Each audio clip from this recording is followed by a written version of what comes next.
আসসালামু আলাইকুম সবাইকে, কেমন আছেন সবাই? শিয়া সিডস যাদের অনেক ফেভারিট, আজকের ভিডিওটা বলতে গেলে তাদের জন্যই। চলুন আজকে দেখি সবচাইতে সহজ উপায়ে একটা ঠান্ডা জাতীয় ডেজার্ট আইটেম, যেটা বানাতে তো অনেক সহজ এবং খেতেও কিন্তু দারুণ মজা।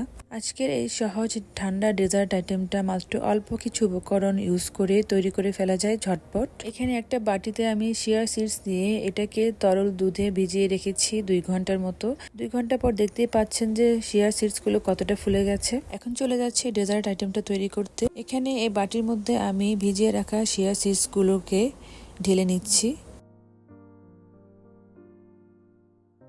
এখন এই শিয়া সিডসের মধ্যে আমি তরল দুধ অ্যাড করব, যেটা আমি জাল করে ঠান্ডা করে নিয়েছিলাম, এবং এই দুধের মধ্যে আমি 2 থেকে 3-4 চামচের মতো চিনি অ্যাড করে দিয়েছি। যারা চিনি খেতে পছন্দ করেন না, এর পরিবর্তে মধু ইউজ করতে পারেন এখানে।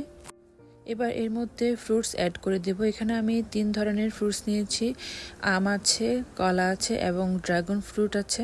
তবে এখানে কথা হচ্ছে, আপনি এখানে যত ভ্যারাইটি আইটেমের ফ্রুটস অ্যাড করবেন ততই এটা খেতে বেশ মজা লাগবে। ফ্রুটসগুলো সবগুলো দেওয়া হয়ে গেলে এরপর আমি একটা চামচের সাহায্যে ফ্রুটসের সাথে শিয়া সিডসগুলোকে ভালো করে মিক্স করে নিচ্ছি। মিক্স করে নিলেই কিন্তু আমাদের এই ডেজার্ট আইটেমটা তৈরি।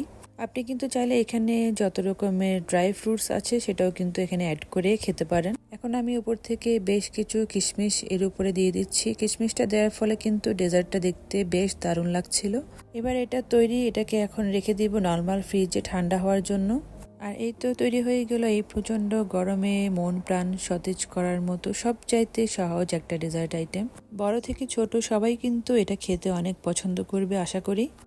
তা কেমন লেগেছে আপনাদের কাছে আজকের এই সহজ ডেজার্ট রেসিপিটা অবশ্যই জানাবেন। ভিডিওটা দেখার জন্য সবাইকে অসংখ্য ধন্যবাদ। সবাই ভালো থাকবেন। আল্লাহ হাফেজ।